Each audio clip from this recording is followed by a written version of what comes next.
Slip হাতে নেন, slip হাতে নেন, আইডি কার্ডটা বলে স্লিপ হাতে নেন, স্লিপ হাতে নেন, স্লিপ হাতে নেন, স্লিপ হাতে নেন।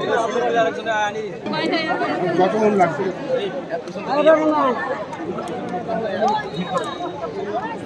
ভাই, ভাই,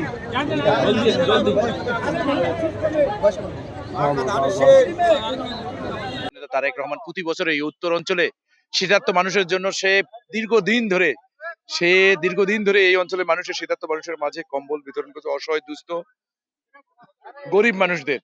তার ধারাবাহিকতা এইবারও উনি নিজস্ব উদ্যোগে এবং উন্নত মানের কম্বল, যাতে শীতার্ত মানুষ এই কম্বল দিয়ে তার শীত নিবারণ করতে পারে, যে প্রতিটি সচ্ছল এবং যারা বিত্তবান মানুষ এই শীতার্ত মানুষের পাশে দাঁড়ালেই তাদের যে এই উষ্ণতা দেওয়ার ক্ষেত্রে আপনাদের একটু আমি আহ্বান জানাচ্ছি, আসুন আমরা সবাই মিলে এই দেশটা গড়ি। এই দেশটা আমাদের সবারই। আজকের এই বিজয়ের মাসে আমরা আর একটা বিজয়ী অর্জন করতে চাই।